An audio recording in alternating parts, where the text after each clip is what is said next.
Are we ready? The Eugene Oregon Show, take one. They're small. And now, direct from Radio City off Kendall Square in Cambridge, USA, it's the new Eugene Oregon Show.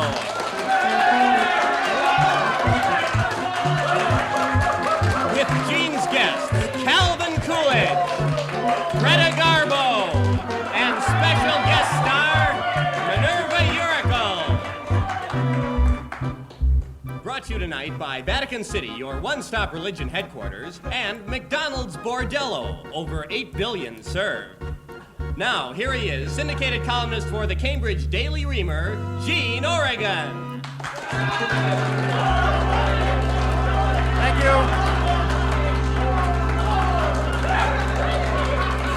Thank you. Thanks to both of you for being in the audience here tonight for the first show of the Eugene Oregon Show. And I want to talk to you about doctors tonight. I went to see my doctor the other day, and he tested me for a few allergies. The last test was a real Lulu. He strapped a burning match to my chin, and when my skin started to blister, he told me I was allergic to fire.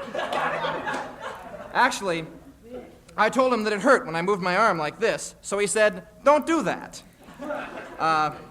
I've had every disease in the book. Unfortunately, the book that I'm talking about is Everything You Always Wanted to Know About Sex, but Were Afraid to Ask. I have a lot of problems. You know, I was chosen poster boy for National Obesity Week last year. Now, being fat has its bad aspects. And if you've ever had your aspects, you know how bad it can be. Also, you know, my teeth are in really bad shape.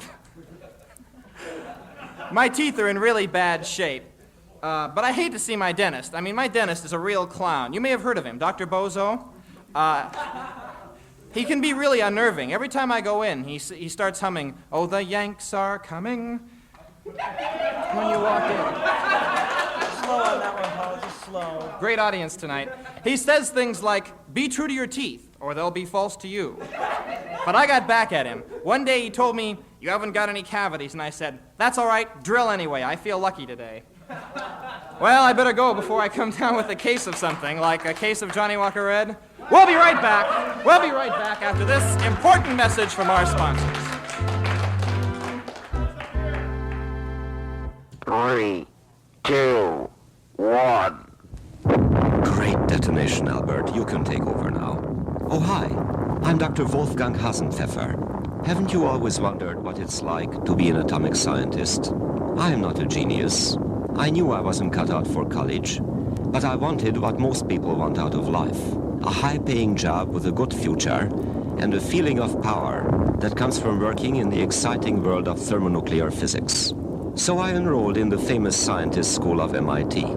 There I was taught by famous scientists like Sir Isaac Newton, Dr. Einstein, Dr. Seuss, and our director, Dr. Livingston, I presume. Sound interesting? Send for our free science talent test. We'll ask you questions like these.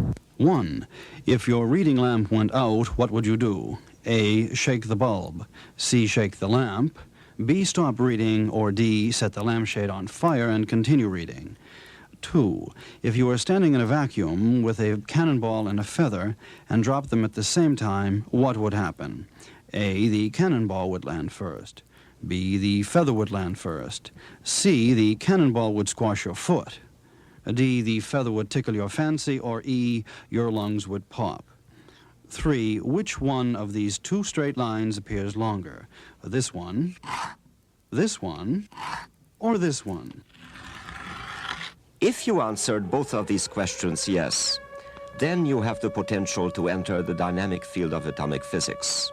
Well, I've got to go relieve my assistant while he takes care of a leak. But here is a man who'll tell you how to get started. Classes are forming now.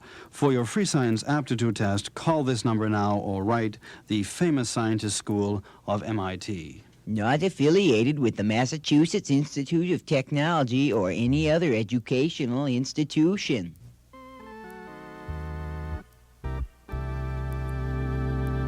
Good grief, it's almost showtime and you're not even in costume yet. I've got troubles enough. Oh, I haven't seen him in years. Does he still play the musical spoons? What are you talking about?